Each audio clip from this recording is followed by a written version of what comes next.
IPL சீசனுக்கான முழுமையான league சுற்று அட்டவணையை நேற்று பிசிசிஐ வெளியிட்டது. மார்ச் 28 அன்று தொடங்க உள்ள இந்த பிரம்மாண்ட தொடரில் மொத்தம் 70 லீக் போட்டிகள் நடைபெற உள்ளன.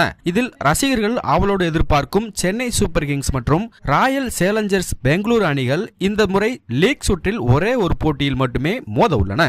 இந்த சீசனில் பங்கேற்கும் 10 அணிகள் 2 குழுக்களாக பிரிக்கப்பட்டுள்ளன. Kolkata Knight Riders, Rajasthan Royals, Royal Challengers Bengaluru மற்றும் பஞ்சாப் கிங்ஸ் இது குழு ஏவாகவும், Mumbai Indians, Sunrisers Hyderabad, Gujarat Titans, Delhi Capitals மற்றும் லக்னோ சூப்பர் ஜெயின்ட்ஸ் இந்த அணி குழு பி ஆகவும் பிரிக்கப்பட்டுள்ளன.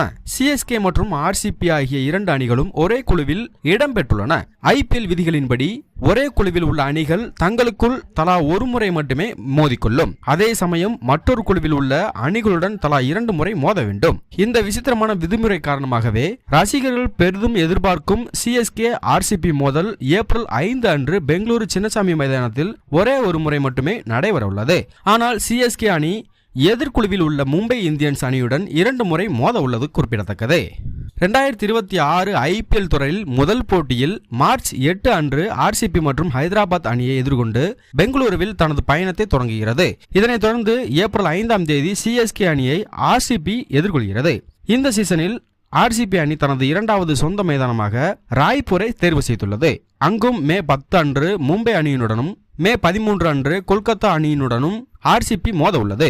ஒவ்வொரு ஐபிஎல் அணியும் தலா 14 லீக் போட்டிகளில் விளையாட உள்ளன. மொத்தம் 12 நாட்கள் தலா 2 போட்டிகள் வீதம் நடத்த திட்டமிட்டுள்ளது. லீக் சுற்றுகள் முடிந்த பிறகு பிளே ஆஃப் போட்டிக்கான இடங்கள் மற்றும் தேதிகள் பின்னர் அறிவிக்கப்படும் என்று பிசிசிஐ தெரிவித்துள்ளது. ரசிகர்களின் மிகுந்த எதிர்பார்ப்புக்கு மத்தியில் ஐபிஎல் தொடர் மார்ச் இறுதியில் களை கட்ட தொடங்க உள்ளது.